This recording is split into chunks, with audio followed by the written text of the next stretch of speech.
Bonsoir à tous, Jean Rambaud, bonsoir. Bonsoir. Vous êtes notre invité ce soir, vous êtes le premier vice-président de l'UHNC, l'Union des hôtels de Nouvelle-Calédonie, et nous parlons avec vous ce soir de votre actualité, à savoir l'élection de ce nouveau bureau, et vous êtes aussi le porte-parole de cette union. Tout à fait, l'élection du nouveau bureau, donc après une présidence de 3 ans, nous avions convenu d'une présidente tournante, donc moi j'ai représenté le Sud pendant 3 ans, maintenant c'est au tour des îles, et précédemment ça avait été le Nord. Donc je suis très heureux que Édouard Rouma représente donc maintenant l'UHNC en tant que président et en tant que venant des îles. D'accord, donc vous en êtes le porte-parole. En 2 mots, ça représente quoi l'Union des hôtelières de Nouvelle-Calédonie? Mais aujourd'hui, c'est 19 membres et 27 hôtels, donc c'est la majorité pratiquement de l'hôtellerie de Nouvelle-Calédonie qui est représentée à l'UHNC. Votre actualité, c'est l'ouverture, et on en a entendu parler au comité technique du comité des signataires, l'ouverture de la destination Calédonie à la Chine. Et tout à fait. Le marché chinois est d'une importance capitale. Aujourd'hui, on ne peut pas se cacher dans le monde entier. Dans les années à venir, c'est 200 millions de touristes chinois qui vont aller à travers le monde. Et donc, on ne peut pas passer à côté parce que, bien évidemment, on a besoin quelque part d'oxygène. Et donc, il faut aller le chercher dans les destinations à proximité. La destination la plus facile, aujourd'hui, c'est la Chine. Pourquoi? Parce que c'est un marché, d'abord, énorme. Et c'est un marché facile. Pour m'être rendu à Pékin et à Shanghai, et avoir rencontré les tours opérateurs et agents de voyage, qu'est-ce que recherche un Chinois aujourd'hui? Il recherche une nouvelle destination. Et nous sommes, par excellence, une nouvelle destination. Donc, ça, c'est la première chose. Ce marché est triple parce que nous avons également tous les Chinois qui sont résidents en Australie, en Nouvelle-Zélande, mais qui ont toujours le passeport chinois.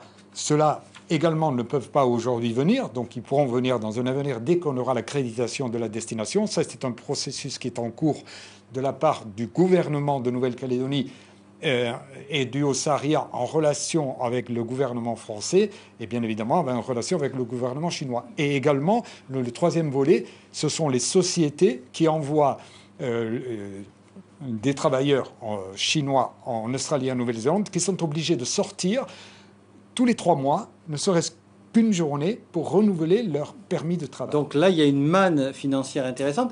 Justement, est-ce que le touriste chinois paye bien? Alors, le touriste chinois, c'est 5 fois le pouvoir d'achat d'un Américain. Donc, les Chinois dépensent énormément d'argent. Ce qui est important, il faut quand même rappeler aux Calédoniens que l'industrie du tourisme, c'est la deuxième industrie. C'est la deuxième industrie du pays, c'est 24 milliards. Alors, 24 milliards, aujourd'hui, si on a 10 000 touristes de plus, c'est 1,5 milliard de devises pour nous. Mais qu'allez-vous dire, Jean Rambaud, à ceux qui vont dire, parce que ça viendra, il y a trop de Chinois qui viennent comme touristes, qu'est-ce que vous allez leur répondre? Alors déjà, il faut les amener ici, ça c'est la première chose. La deuxième chose, je voulais juste recadrer l'importance de l'industrie du tourisme. 24 milliards de devises par an, 10 000 touristes, c'est 1,5 milliard. 10 000 croisiéristes, c'est 30 millions, c'est pas la même chose. Alors quand on me dit, aujourd'hui on va être envahi comment? D'abord les Chinois, il faut les faire venir. Déjà, il faut trouver des avions. Donc il y a un problème d'avion selon vous? Déjà, il va falloir aller... Pour les amener, déjà, il n'y a pas de vol direct aujourd'hui. Aujourd'hui, il faudrait qu'ils fassent Shanghai-Pékin, Tokyo, via Tokyo ou Osaka, et ensuite la Nouvelle-Calédonie. Donc il faut réfléchir à cette question-là. Tout à fait, parce qu'aujourd'hui, le vol de midi 15 qui part de Narita ou de Osaka, il va falloir que ce soit le soir. Sinon, ça obligerait les Chinois à passer une nuit au Japon. Jean Rambaud, la Polynésie a l'expérience du touriste chinois. Qu'est-ce qu'on peut dire aujourd'hui?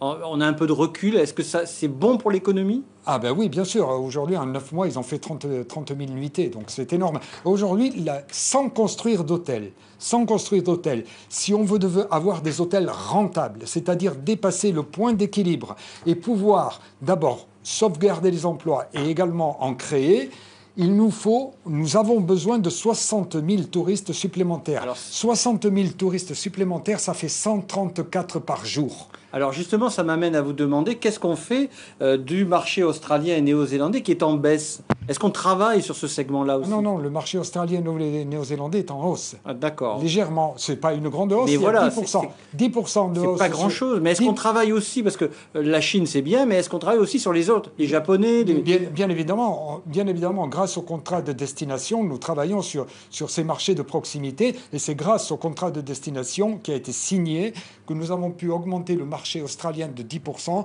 le marché japonais de 9% et le marché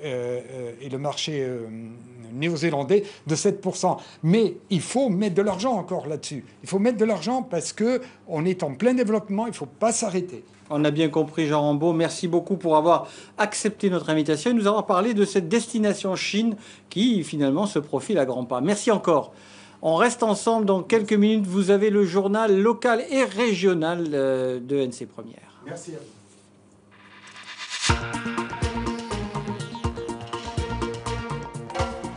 L'info continue, retrouvez-nous à 19h30.